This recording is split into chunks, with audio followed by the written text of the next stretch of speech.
밤새 잘 주무셨습니까? 김동수입니다. 머니투데이 기사입니다. 서울 아파트 1원 거래량 처음 금융위기 때보다 낮을 수도. 이달 들어 서울 아파트 거래 절벽 현상이 본격화될 조짐이 나타난다. 강남 상구, 강남 서초, 송파를 비롯해 중저가 아파트가 많은 외곽지역도 거래량이 급감했다. 일부 자치구는 전월 대비 90% 이상 거래량이 쪼그라들었다. 이날 기준 서울 25개 자치구에서 매매된 아파트 거래 건수는 554건으로 집계됐다. 강남구 거래량은 20건에 그쳤고 서초구 19건, 송파구 16건. 이달 들어 거래량이 하루 한 건 수준에 불과했다. 서울시가 이 통계를 집계한 2006년 이후 월간 시내 아파트 거래량이 1000건 미만인 경우도 없었다. 역대 월간 거래량이 가장 적었던 시점은 글로벌 금융위기 여파가 본격화된 2008년 11월로 1163건이었다.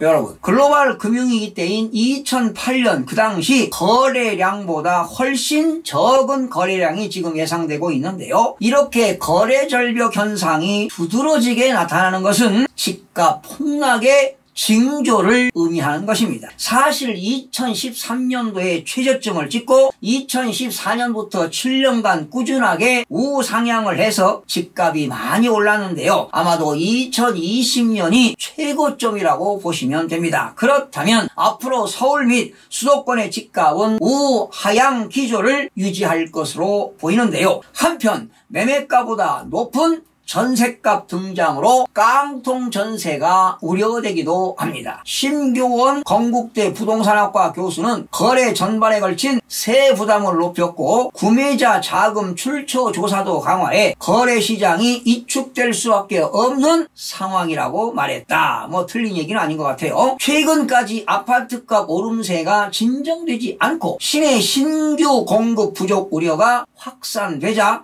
청약가점이 낮은 30, 40대 위주로 지난 6월부터 7월 이른바 패닉바이 현상이 나타나는 것을 원인으로 꼽는 전문가들도 있다. 불안 심리의 수요자들이 내 집 마련 시점을 앞당겼다는 얘기다. 윤지혜 부동산 114 수석연구원은 최근 서울 아파트 매매가격 상승폭이 둔화했지만 거래도 동시에 줄어드는 전반적인 시장 추세로 해석하기 어려운 측면도 있다고 말했다. 전문가들은 당분간 서울 아파트 거래 시장이 관망세에 접어들 것으로 예상한다. 신고가 거래도 적지 않게 호가를 높인 매도자도 있는 만큼 시장 상황을 신중히 해석할 필요가 있다는 것이다. 글쎄요, 과연 그럴까요? 여러분은 어떻게 생각하십니까? 지난 정부가 710 부동산 조세 정책으로 다주택자와 법인들의 취득세 중과세와 그리고 종합부동산세와 양도소득세 세율 인상으로 투기 수요는 사라질 것으로 볼 수 있겠는데요. 여러분들은 어떻게 생각하십니까? 이렇게 다주택자들이라든가 법인들이 소유하고 있는 급매물들이 많이 쏟아져 나올 텐데요. 과연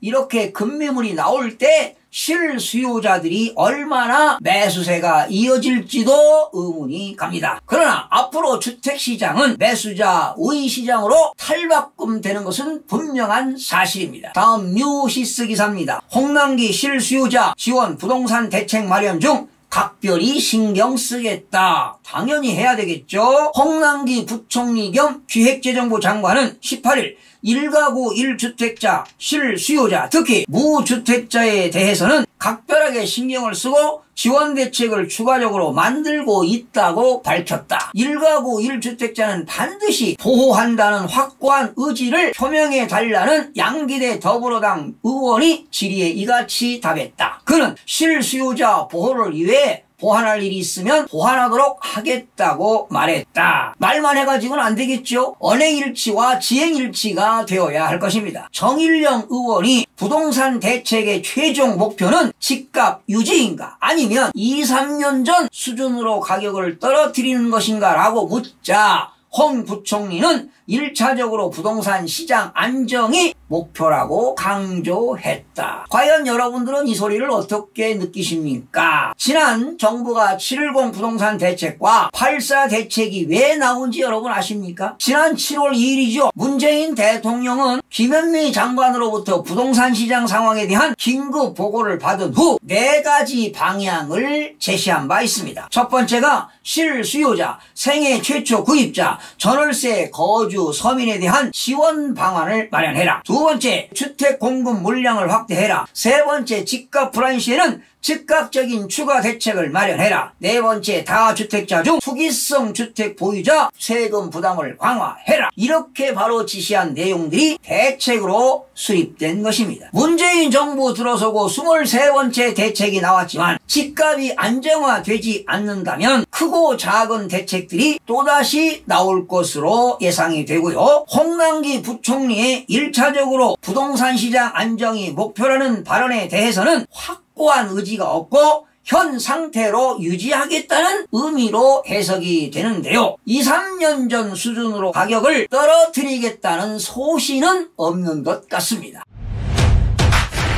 서울 아파트값 3주 연속 상승폭 축소, 관망세 지속. 이달 들어 서울 아파트값 상승폭이 완만해지는 추세다. 시장을 지켜보겠다는 수요자가 늘어난 영향으로 풀이된다. 맞는 얘기입니다. 18일 부동산 114가 발표한 수도권 주간아파트 시장 동향에 따르면 이번 주 서울 아파트 매매가격 변동률은 지난주 0.07%보다 축소된 0.06%를 기록했다. 서울은 강동, 성북이 0.13%, 송파 0.12%, 도봉 0.09%, 양천, 용산, 은평 0.08% 등이 올랐다. 토지거래 허가구역으로 묶인 송파는 거래가 뜸하지만 집주인들이 호가를 고수하는 분위기다. 잠실동 잠실 엘스, 레이크 팰리스 트리지움과 신천동 잠실 파크리오 등이 1,000만원에서 5천만원 올랐다. 저는 언론에서 이렇게 오르는 기사 보면 별로 기분이 좋지 않습니다. 집주인들이 호가를 고수하는 이유는요, 매도인 입장에서는 더 많은 시세 차익을 얻기 위한 것 아니겠습니까? 그런데 말이죠, 앞으로 매도인들이 호가를 고수하다가 매도 타이밍을 놓쳐 손해를 보는 경우가 일상다반사일 것입니다. 그렇다면 매수자들의 관망세가 언제까지 계속될까?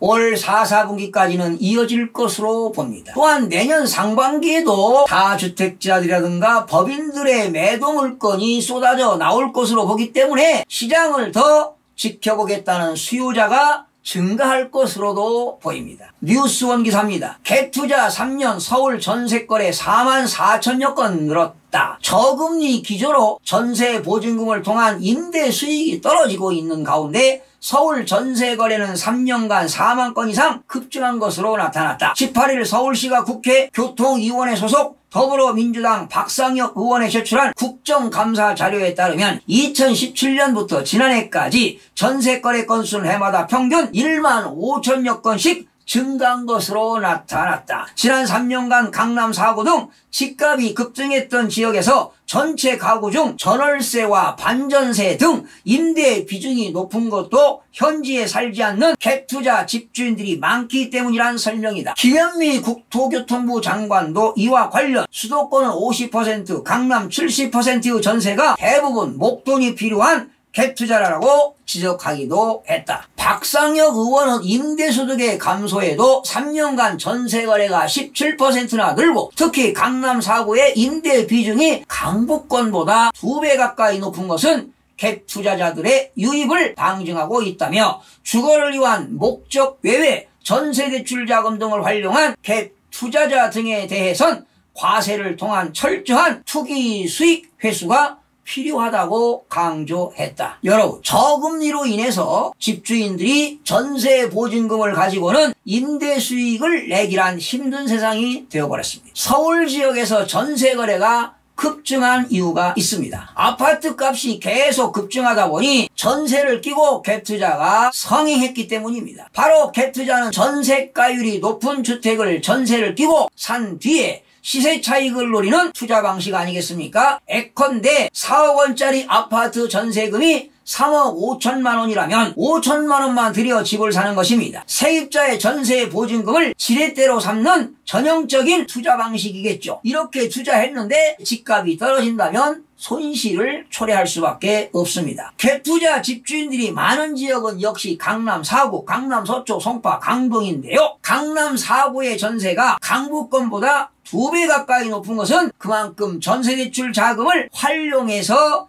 갭투자를 한 것입니다. 주거 목적 이외의 갭투자는 제재 조치를 가해서 당연히 불이익을 줘야 하겠지만 무주택자들이 순수하게 주거 목적으로 갭투자를 하는 사람들은 이번에 임대차 3법 시행으로 자기 집으로 들어갈 수 없다고 지금 절규하고 있습니다. 우리는 참으로 복잡한 세상을 살아가고 있습니다. 정치적 계산을 앞세워 지형 변화를 추구한 내용들이 많기 때문입니다. 23번째 나온 부동산 대책은 수요 공급의 경제 원리 대신 시장을 압박만 하고 있습니다. 과연 품질 좋은 정책과 지식 행정을 하고 있는지 의구심마저 들어갑니다. 매일경제 기사입니다. 달리오 미국 75살 제국 쇠락의 징후 보여. 헤지펀드의 대부로 불리는 레이 달리오가 미국의 현 모습을 75살 제국으로 비유하면서 쇠락의 징후가 보인다고 말했다. 그러면서 미국이 성장할 수 있던 근간인 자본주의가 고장이 났다며 이를 고치지 않는다면 미국이 상당한 고통을 겪게 될 것이라고 전망했다. 미국이 대규모 부채, 빈부, 격차, 중국의 부상 등 세 가지 문제를 제대로 다루지 못하면 향후 5년에서 10년 사이에 입지가 흔들릴 수 있을 것으로 진단했다. 특히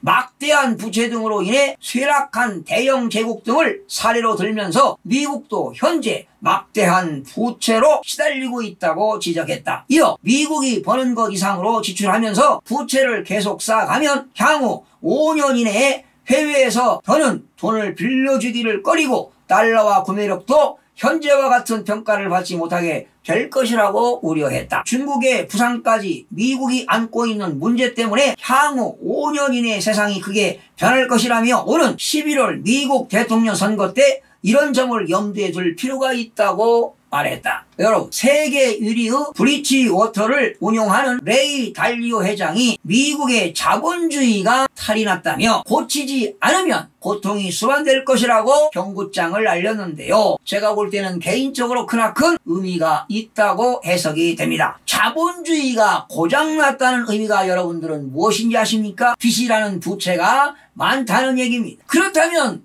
국가나 기업 또는 개인 역시 빚이 많으면 망할 수밖에 없습니다. 즉 파산할 수밖에 없다는 얘기 아니겠습니까? 미국 의회 예산청 CBO는요 2021년도에 회계년도에 연방 부채가 경제 규모를 초과하는 수준으로 증가할 것이라고 예상했습니다. 이는 2차 세계대전 이후 최고 수준입니다. 달리오 회장은 2016년도에 인공지능 AI가 최고 경영자가 될 날이 먼 미래의 일이 아니다라고 해서 화제가 된 바 있는데요. 브리지워터는 이 AI 시스템을 만들기 위해 모든 직원의 회의를 녹음하고 직원이 서로의 실수를 평가하게 하는 등 직원들의 데이터를 모으고 있습니다. 달리오 창업자의 궁극적 목표는 훗날 자신이 더 이상 회사에 있지 않아도 AI가 그를 대신해 최적의 경영적 판단을 하게 만드는 것이라고 얘기했습니다. 그는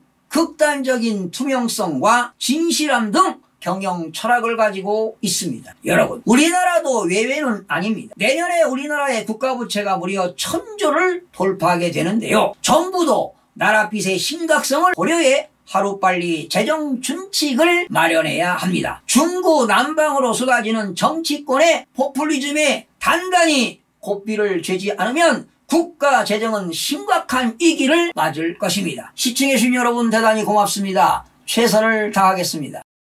마음이 드셨다면 구독, 좋아요 꼭 부탁드리겠습니다. 고맙습니다.